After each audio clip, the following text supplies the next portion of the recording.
One of the great privileges of working at History Hit and making films together with our team at Timeline is the access we get to extraordinary historical locations. Like this one, Stonehenge. I'm right in the middle of the stone circle now. It is an absolutely extraordinary place to visit.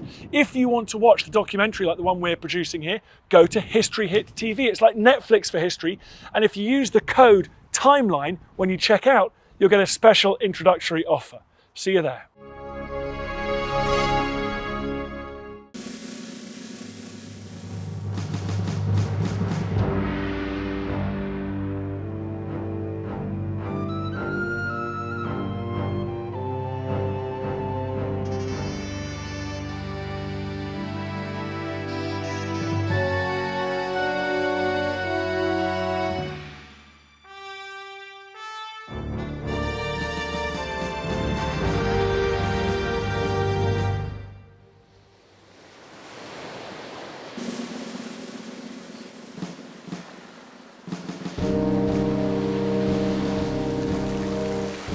At dawn, 150 years ago, an army of British, French and Turkish soldiers landed on Russia's southern shore.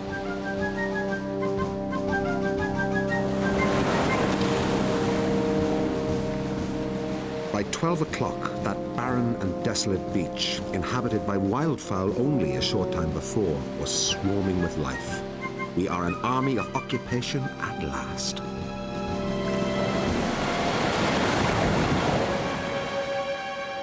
Soon that desolate terrain would be teeming with corpses. 1 million soldiers and civilians dead by the end of the war. Today we count 160 dead of the 600 men of our regiment who landed a month ago. Our splendid band is quite silenced. The big drummer has been killed by a round shot. The first clarinet is dead of cholera. And the poor child who played the cymbals has lost a leg.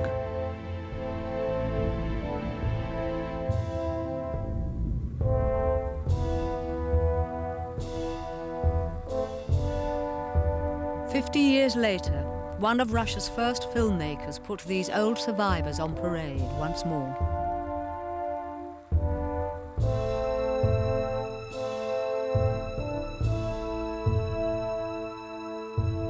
Russian, British and French veterans of the Crimean War stared uncertainly into the 20th century. They'd fought in a war which straddles the frontier between myth and the modern world.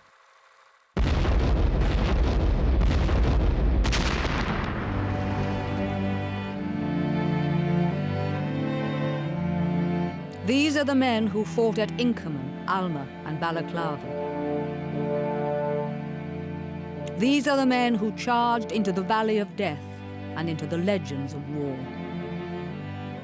Cannon to right of them, cannon to left of them, cannon in front of them, volleyed and thundered.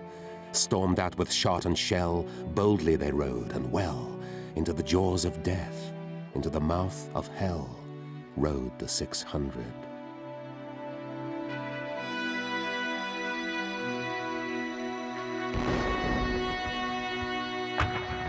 But on the front line where the poets didn't go were the first war photographers and war correspondents.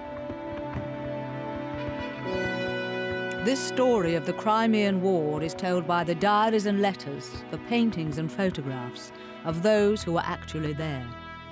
The accounts they left make this war unique.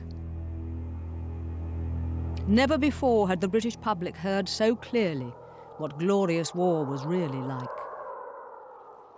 A large number of sick and, I fear, dying men were sent into Balaclava today.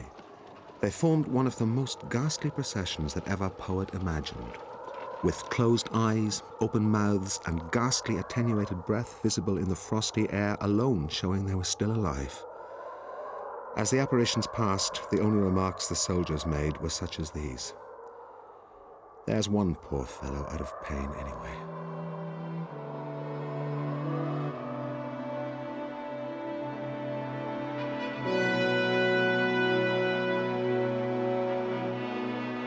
They had died in a war which changed the map of Europe forever.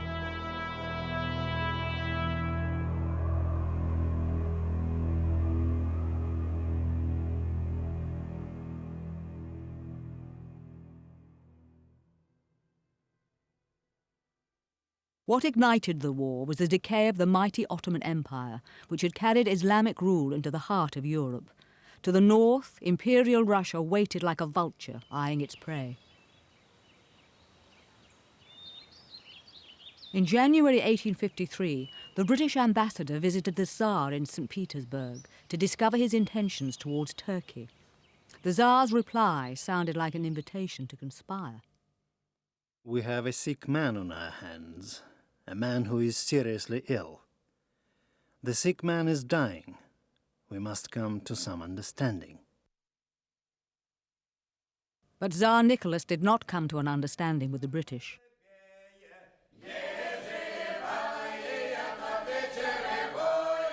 Nine months later, Russian troops crossed the Danube into Turkey's European provinces.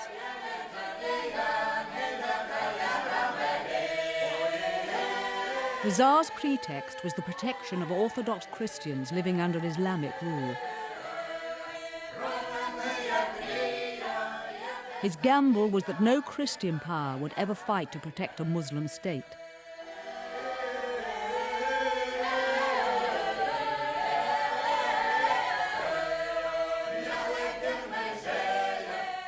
France and Britain suspected the real Russian target was Constantinople.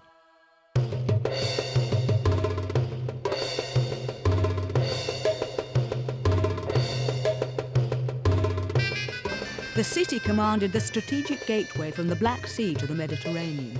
If Russia seized control, her warships would have access to the open seas all the year round.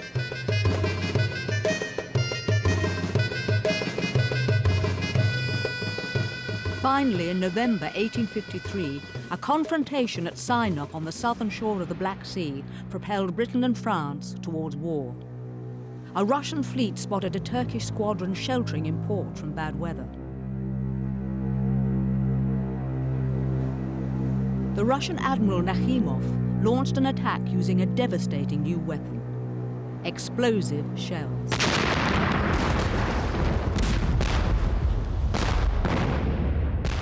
In an hour and a half, the action was decided.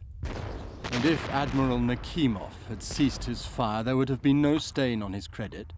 But he kept up a merciless fire of shot and shell which killed numbers of unresisting men. He did not cease firing till every Turkish ship save one was a stranded wreck. Adolphus Slade. Admiral Slade was a British officer serving with the Ottoman Navy. His report of the massacre was rushed back to London. The shore of the bay was littered with wrecks and strewn with corpses. Havoc had done her worst. Not a mast was standing, not a timber was left whole. We found above 100 wounded in every stage of suffering, some in agony, many of them disfigured by explosions. The exploding shells at Sinup sent a warning to all the wooden warships of Europe. It was a victory which Britain, the leading naval power, could not ignore. It is a major triumph for the Russians, who destroy the Ottoman fleet at virtually no loss to themselves. In political terms, it isn't so much of a triumph, because it plays into the hands of the war party, particularly in London, and it does bring the British and the French fleets into the Black Sea.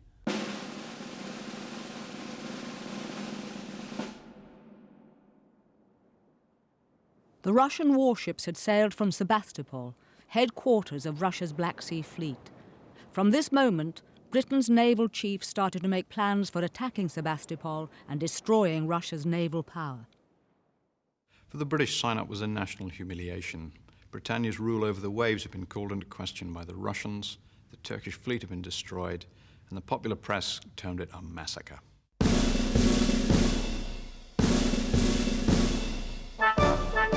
In France, too, the call to war was sounded.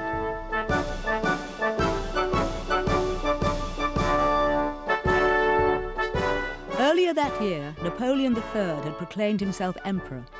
His ambition was to match the military glory of his uncle, Napoleon Bonaparte.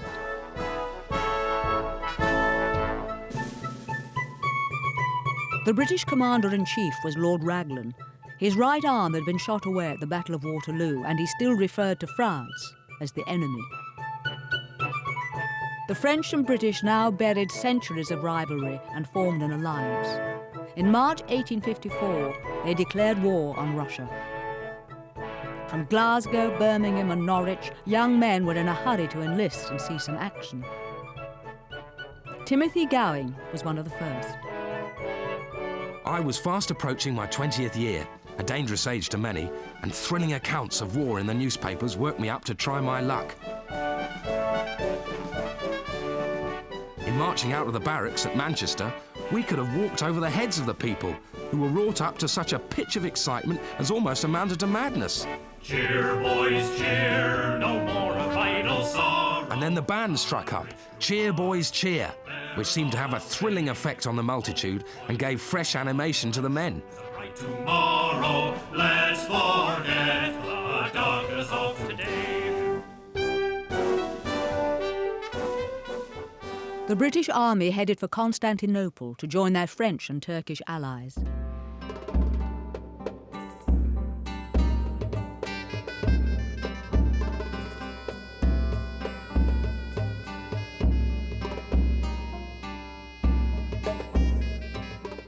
This was the city they had come to defend, the crumbling capital of Turkey's Islamic Empire.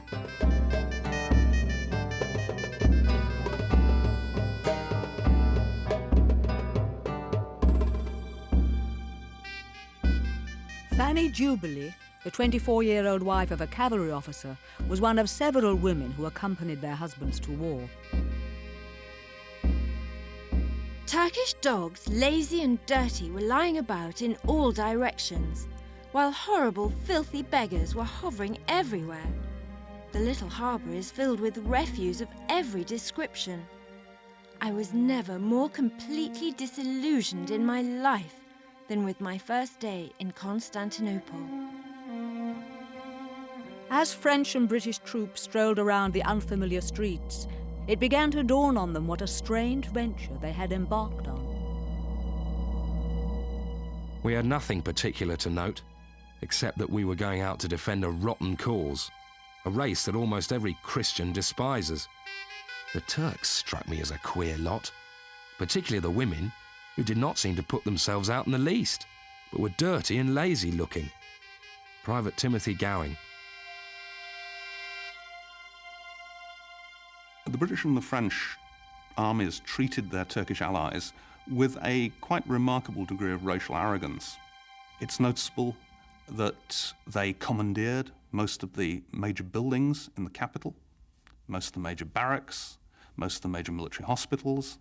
The Turks had to make do and mend with whatever they could scrounge in their own capital. The biggest building commandeered by the British was the huge barracks at Scutari.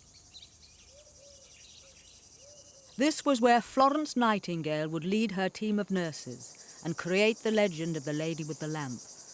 But Fanny Jubilee was not impressed by the facilities. The barracks appear from the outside to be a very fine building, but the inside, the dilapidation, the dirt, the rats, the fleas, these last are really so terrible that several officers have been fairly routed by them and are obliged either to pitch their tents on the common or to sleep on board the ships.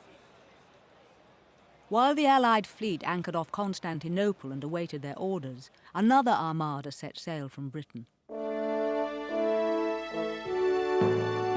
In March 1854, the photographer Roger Fenton stood on the shore of Portsmouth Harbour and took this photograph of a British fleet heading for the Baltic, commanded by Admiral Sir Charles Napier.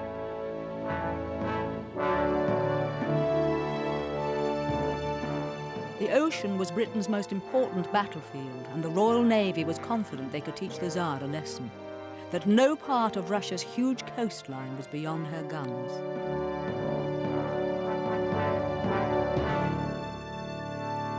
These sailors would demonstrate Britain's naval superiority by sailing right up to the Tsar's palace.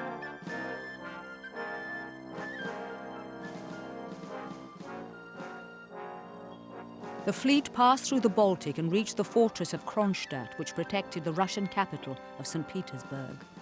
They anchored in full view of the imperial palace, but Kronstadt was too well fortified. After a close look at the city's defences, the British fleet sailed off in search of an easier target.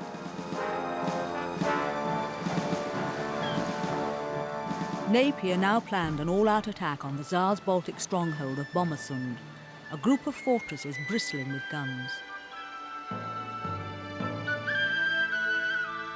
He had 10,000 French troops on board as military muscle. His warships were accompanied by several small boats, battlefield tourists, eager to see some action. The Reverend Robert Hughes, a fellow of Magdalen College, Cambridge, was in the front line with his brother when the attack began. My brother was off soon after dawn and secured an excellent position among the French sharpshooters, where he got a capital view of everything. I followed soon after and quickly came into view of the fort, which was blazing away pretty briskly. The brightest colours flew in the merry breeze, which was blowing stinking smoke and burnt gunpowder into the eyes of our unhappy foes. This was turning war into a holiday, with a vengeance.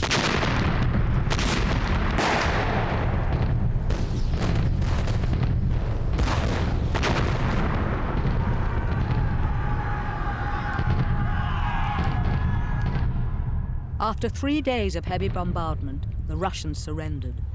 A chastened Reverend Hughes entered the ruins to record the human cost of this victory. We passed into a room which had a cold feeling about it. I looked round and saw the cold, clean, silent forms of the dead. The light linen cloths that shrouded the stiffened figures wavered and flickered in the draught, as if stirred by the breaths of those who could breathe no more. What did these poor fellows know about the Turkish question?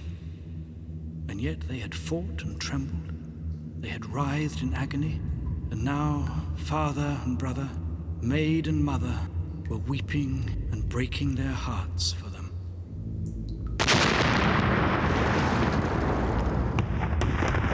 The forts of Bomasund were utterly destroyed. But because the Tsar's capital remained unscathed, the British public felt let down. The Illustrated London News wrote sarcastically of how the Baltic fleet with 50,000 men sailed up the seas and then sailed home again.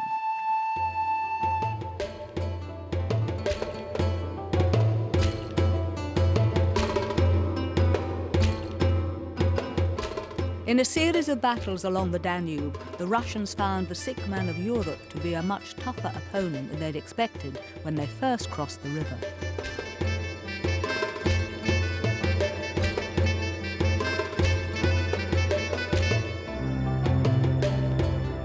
The Ottoman army saw this as a jihad, a holy war against the Russian infidels. Leading them into battle was a renegade Christian from Croatia who'd adopted the Muslim faith and the name of Omar Pasha. In a letter to the Sultan, he sang the praises of his victorious army. In this battle, many Russians were killed while our imperial army sustained 30 martyrs and 150 wounded. With the grace of God and the inspiration of the Prophet and the sacred power of the most glorious Sultan, this commencement of war gave great honor to the sublime state and to all the people of Islam.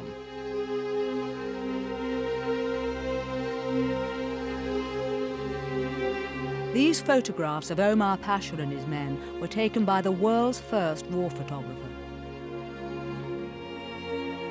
Karol Zatmari was an artist based in Bucharest who taught himself the new science of photography. He took 200 photographs of the war on the Danube, of which only a handful survived. A faded but unique account of this conflict between Russia and Islam.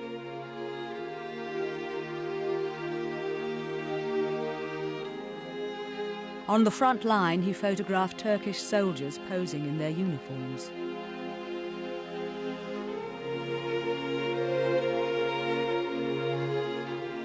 Afterwards, he slipped away to photograph some of their camp followers in the back streets. To photograph the Russian army, Zatmari packed his darkroom into a wagon and travelled along the Danube. Under fire from Turkish artillery, he reached the Tsar's troops on the other side.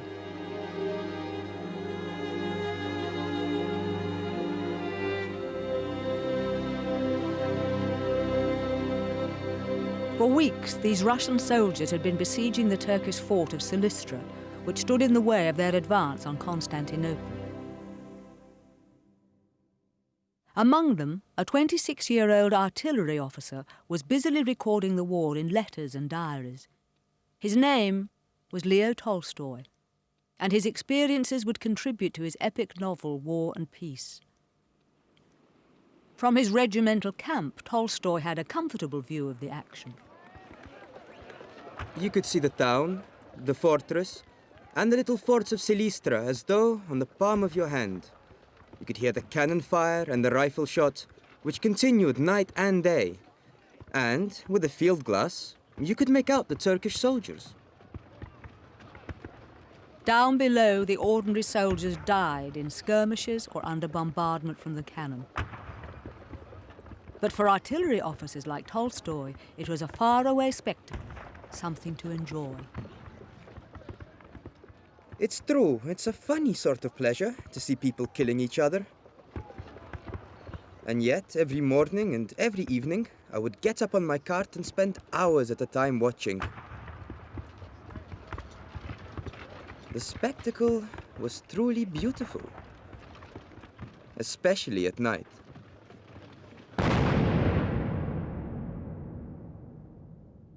The top priority for the Allies was to relieve the siege of Silistra, so they embarked for Varna on the Black Sea coast.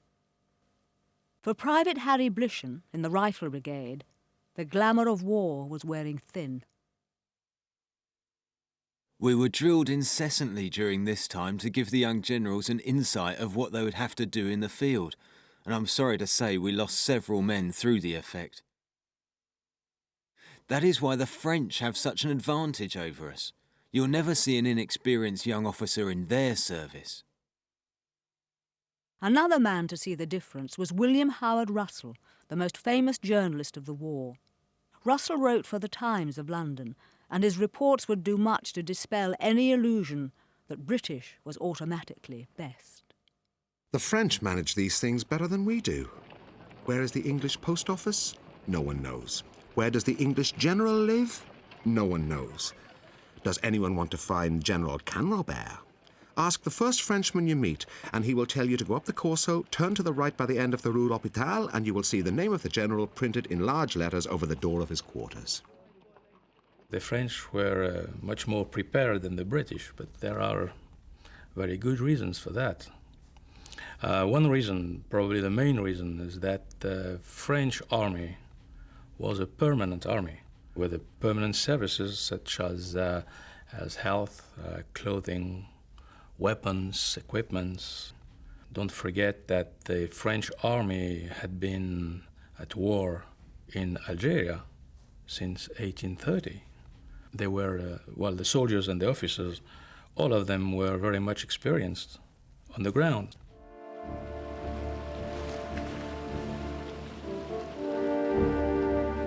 On the Danube, the Russian High Command stepped up the pressure on the Turkish stronghold of Silistra before British and French reinforcements could arrive. The period that precedes an engagement is the most unpleasant. It's the only moment when you have time to be afraid. Towards 3 o'clock, we were waiting to see the shower of rockets let off as the signal for an attack. All of a sudden, an aide-de-camp of the field marshal arrived with the order to cancel the attack and end the siege. The entire Russian army felt betrayed. Austria had intervened and forced the Tsar's troops to abandon their advance into Turkey's European provinces. The gates of Silistra would remain closed to the Russian army. I can say without fear of error that this news was received by us all, soldiers, officers, and generals, as a terrible misfortune. The whole venture had been a fiasco for the Russians, who retreated back across the Danube.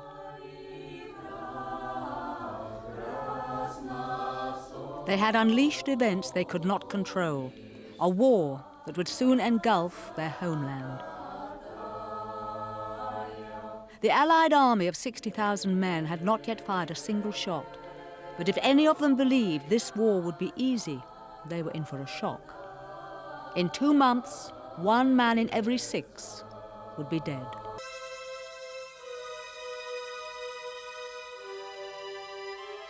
It was now the height of summer. The water was contaminated, and the soldiers were living in cramped conditions which would quickly turn murderous.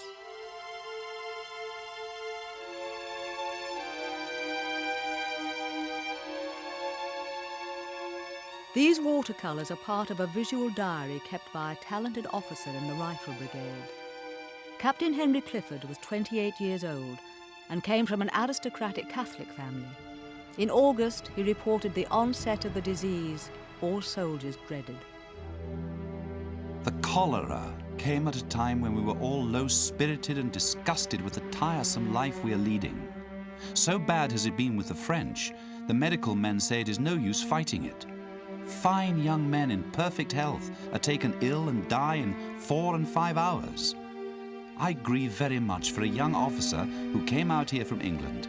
He arrived on Tuesday, was taken ill on Wednesday morning, and buried that evening. The indomitable Fanny Jubilee had also arrived with her husband, Henry. We are encamped on the cholera-stricken grounds just vacated by the Heavy Brigade. Here and there, a heap of loose earth with a protruding hand or foot showed where local inhabitants had desecrated the dead and dug them up to possess themselves of the blankets in which they were buried.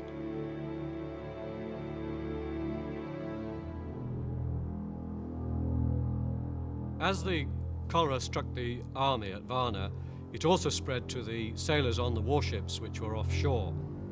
And as sailors died, they were sewn up in canvas bags which were weighted at the bottom and were thrown overboard. But as the bodies decomposed, they rose to the surface and were bobbing up and down as if they were looking at the live sailors still on board ship, which was extremely disconcerting for them. The change in the physical appearance of everybody is most marked. All seem as if a dozen years of hard suffering had been added to their lives. The hospital tents present a ghastly spectacle of suffering beyond all relief by human aid. Our detachment have already begun what is likely to be their chief occupation, burying the dead. Frederick Robinson, Assistant Surgeon, Scots Fusilier Guards. The British and French armies had been at war for 4 months. They had lost 10,000 men, but not a single shot had been fired at the enemy. Finally, the crucial order was given. They would embark for the Crimea to destroy Russia's Black Sea stronghold at Sevastopol. Captain Clifford finished off his watercolours. 1,000 pities our army did not go at Sebastopol on first leaving England, when in rude health and full of spirits and enthusiasm. All of these have vanished. We've been kept in idleness, with hundreds falling around us by cholera and fever, and everyone feels the greatest repugnance to activity of any kind. I hope I may be able to write in a few days and tell you Sebastopol is taken, but I doubt it. So the Allied fleet set sail again, but without any clear idea of where they were going to land. Raglan and the French second-in-command went in Raglan's steam yacht and sailed up and down the coast looking for a suitable place to land. They actually sailed quite close to Sevastopol, close enough so that they could make out officers and men on the forts at Sevastopol, and as the ship sailed by, Raglan and his comrades raised their hats to the Russians on land, which was a courtesy which certainly wouldn't have been repeated in any war since. After exchanging courtesies, the Allied fleet sailed north along the coast. Eventually, Raglan sighted a wide bay with the ominous name of Calamita and gave the order to disembark.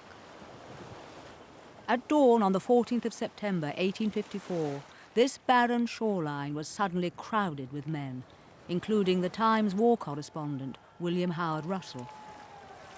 From one extremity to the other, bayonets glistened and red coats glinted. The air was filled with our English speech, and the hum of voices mingled with the loud notes of command, the familiar address of Bill to Tom or Pat to Sandy, and an occasional shout of laughter. But the excitement of landing in the Crimea could not conceal the usual bad planning. Amid a gathering of doctors on the beach, I spied my friend Alexander, who was very angry. "Do make a note of this," he said. "They have landed this army without any kind of hospital transport or carts or anything. With all this cholera and diarrhea about, there are no means of taking the sick down to the boats." Nevertheless, the Russians were impressed. The whole of their light fleet was anchored within Calamity Bay, and at night their forest of masts was illuminated with various colored lanterns. The soldiers said, "Behold, the infidel has built another holy Moscow on the waves, comparing the masts of the ships to the church spires of that city." Captain Hodasevich, Tarutin Regiment.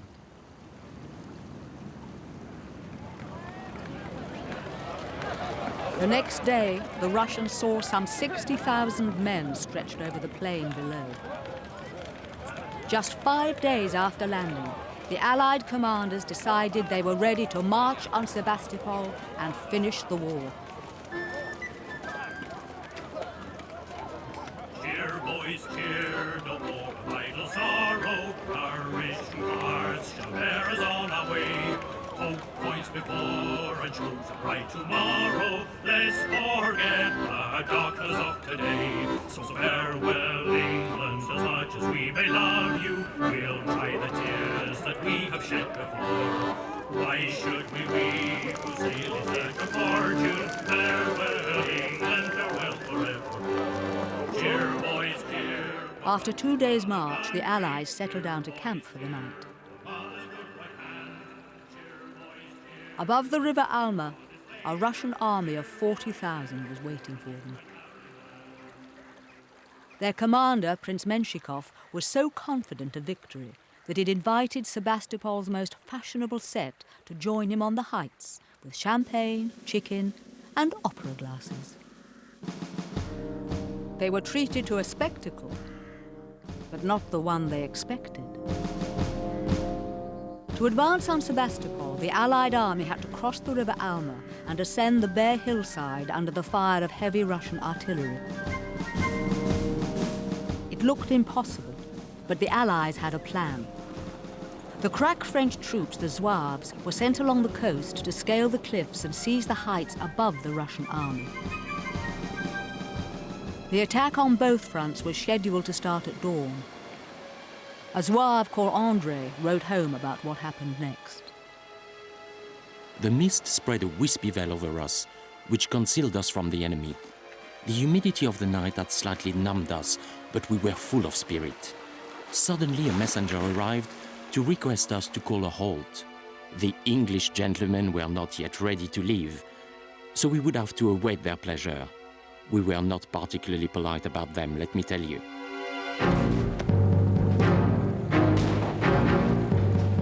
It was nearly midday before the British were ready. Private Timothy Gowing had to cross the river Alma with cannonballs whistling towards his company. As soon as the enemy's round shot came hopping along, we simply did the polite. Opened out and allowed them to pass on. There's nothing lost by politeness, even on a battlefield.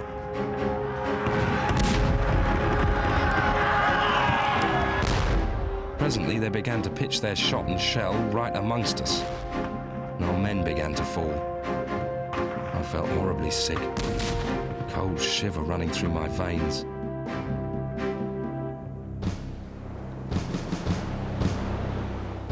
Down by the sea, the French Zouaves were finally given the order to scale the cliffs. So voila, we set off boldly, 250 of us, clambering like cats, urging one another on. When our battery emerged upon the plateau, the guns made terrifying breaches in the enemy lines, and you could see whole rows of Russian infantry mowed down by the same cannonball.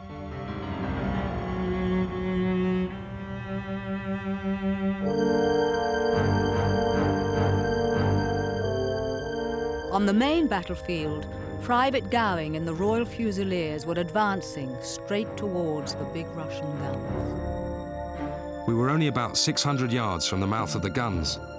The thunderbolts of war were not far apart, and death loves a crowd. The havoc among the Fusiliers was awful. Still, nothing but death could stop that renowned infantry. We had to fight against tremendous odds. At the top of the hill, our colonel exclaimed when he sounded the assembly, "Where's my poor old Fusiliers? My God, my God."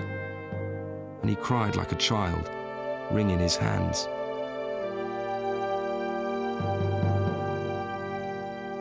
Despite the harrowing losses, the Fusiliers took the Russian gun position. The gentry on the hill ran for cover, and Prince Menshikov ordered the retreat. Our army was utterly routed and beaten out of an almost unassailable position. I asked the commander of our battalion where we were going, but even the major didn't know. He had no orders where to go. We all stared at each other and wondered where we should find ourselves. We were like a flock of lost sheep without a shepherd. Captain Khodasevich, Tarutin Regiment. That evening, William Howard Russell walked across the fields above the River Alma. One who has not seen cannot conceive the relics of a great fight, especially on such a field as that of the Alma. There was an immense accumulation of camp litter on the hillsides. There was a sickening, sour, fetid smell everywhere, and the grass was sloppy with blood.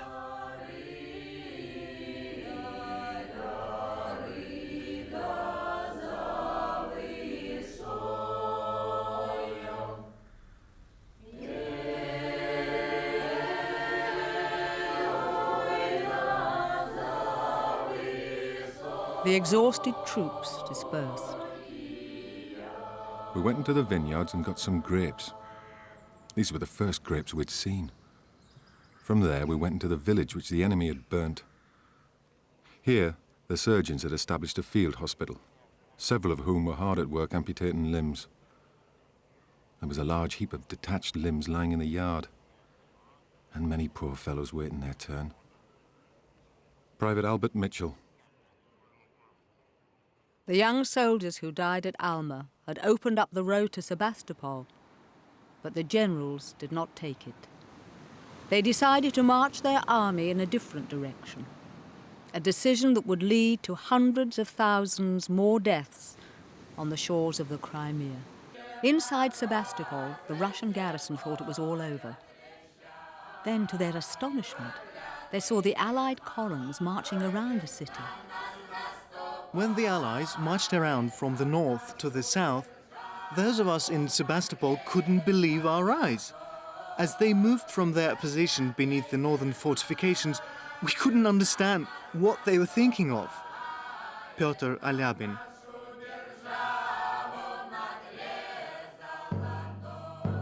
The Allied army had decided to march around Sebastopol and attack it from the south, using the harbour of Balaclava to bring ashore all the equipment needed to mount a proper siege. The man responsible for this disastrous move was Raglan's chief strategist, General Burgoyne. He was 71 years old and argued the only way to take a fortified city was to do it by the book. Bring up the big guns and knock down the fortifications. This would take weeks. Some Allied commanders were horrified by this delay. Looking down on Sebastopol, General Sir George Cathcart could see it was an easy target. I'm sure I could walk into it with scarcely the loss of a man, at night or an hour before day. We could leave our packs and run into it even in open daylight, only risking a few shots from their gun positions. We see people walking about the streets in great consternation.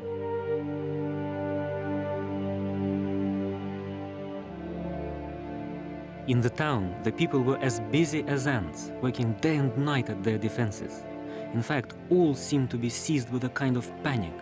Admiral Kornilov appeared to have a power of multiplying himself. for he was everywhere, promising large rewards to all if they could only keep the town. Captain Hodasevich, Tarutin Regiment. The problem facing the Russian naval commanders was not just how to defend Sebastopol from the land, but also how to prevent the Allied fleet attacking from the sea. The naval commanders were highly intelligent. They quickly saw that they had no role on sea once the French and British navies had arrived. The Allies were overwhelmingly superior. So what they did was to sink some of their ships in a way to block a direct Allied naval assault on Sebastopol, and to land most of the crews. And the crews from the naval units, excellently commanded by the admirals, and with morale very high, formed the backbone of the defence. The British and French had travelled 2,000 miles to sink the Black Sea Fleet. Now the Russian Navy had done the job themselves. Meanwhile, the Allied army had completed their march around Sebastopol. Just 6 days after storming the heights of Alma, they arrived in Balaclava. From now on, this cramped harbour was the centre of British army activity in the Crimean War. Its name would become synonymous with terrible suffering and extraordinary courage.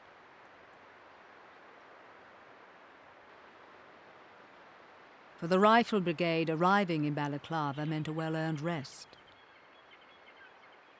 I've been sleeping in the open air with my clothes on now for 19 days. Sickness prevails to a great extent, so our company is reduced from 143 to 70. You must tender my kindest love to Sarah and ask her how she would like to see her brother come home with one leg.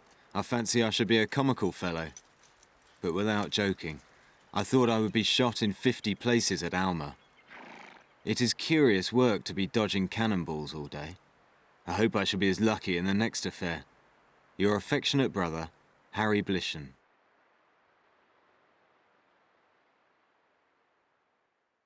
As the British made their base in Balaclava, the French organised themselves a few miles away in the more spacious harbour at Camiche.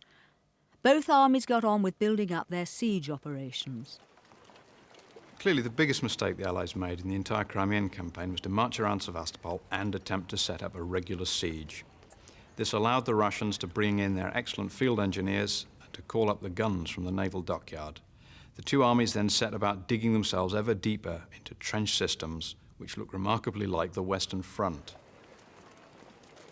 The Allies continued to help the Russians by wasting time.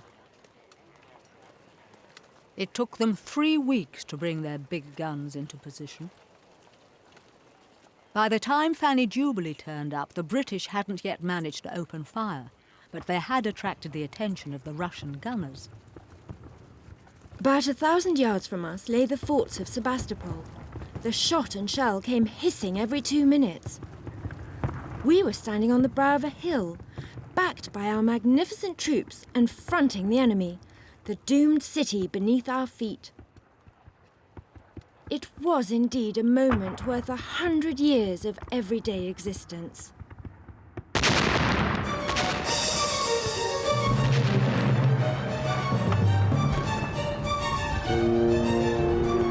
The first day of the Allied bombardment was a spectacular affair, but the Russians had used those wasted weeks to very good effect. From 6 until 9 a.m. they were hard at it. As fast as our men could load and fire, it was ding-dong hard fighting. At 9 a.m., one of the French magazines went up with a crash. As far as we could see, it was all fair give and take. Sergeant Timothy Gowing. The opening bombardment failed to demolish Sebastopol. Now the initiative swung to the Russians. They decided to counterattack before the Allies could secure their base at Balaclava. Early on the morning of October the 25th, a Russian army of 30,000 descended from the north. Their aim was to cut the line of communication between the siege forces round Sebastopol and the supply base at Balaclava. Fanny Jubilee was asleep on board ship when her husband sent word. A note was put into my hands from Henry. It ran thus: The Battle of Balaclava has begun and promises to be a hot one. Lose no time, but come as quickly as you can. Do not wait for breakfast.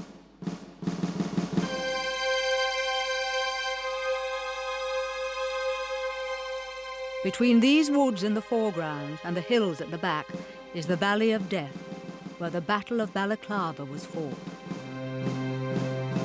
At dawn, the Russian army launched a surprise attack on Balaclava's first line of defense, Allied gun positions manned by some 900 Turkish soldiers.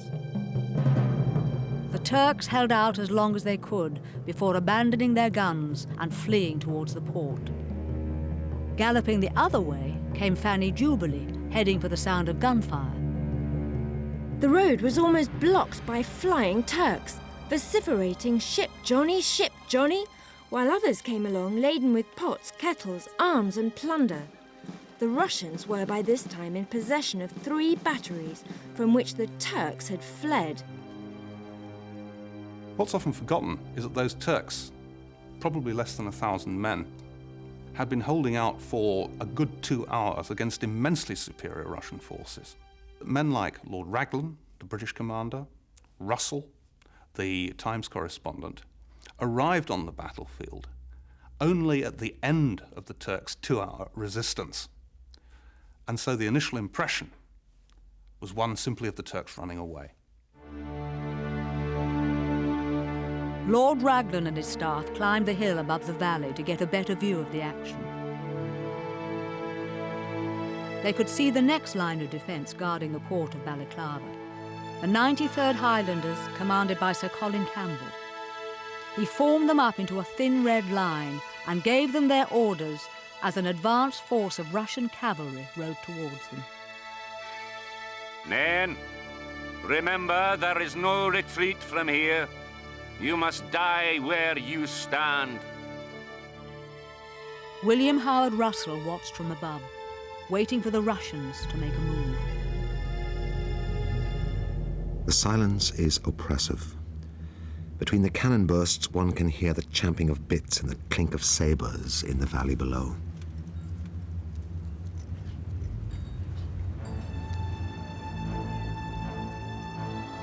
The Russians drew breath for a moment and then in one grand line dashed at the Highlanders. The ground flies beneath their horses' feet. Gathering speed at every stride, they dash on towards that thin red streak tipped with a line of steel.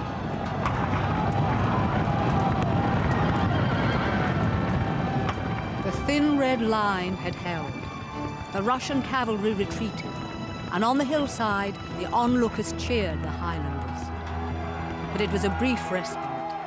The main force of Russian cavalry was still advancing towards Balaclava. Lord Raglan turned to the Heavy Brigade under the command of General Sir James Scarlett. Scarlett had never been in a battle before in his life. Now he ordered his 300 men to charge uphill straight into 2,000 enemy cavalry.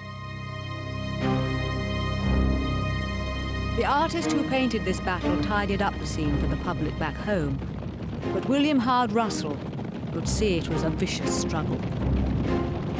God help them.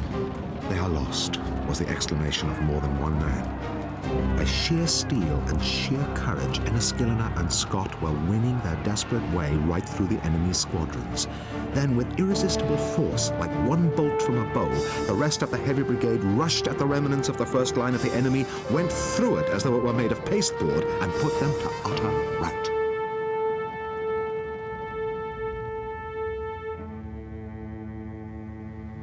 The British had done well to have held off such a large Russian force. The valley was strewn with the casualties of battle, and both sides may have been ready to call it a day. But fate had one more cruel card to play. Lord Raglan could see the Russian army towing away the guns abandoned by the Turks.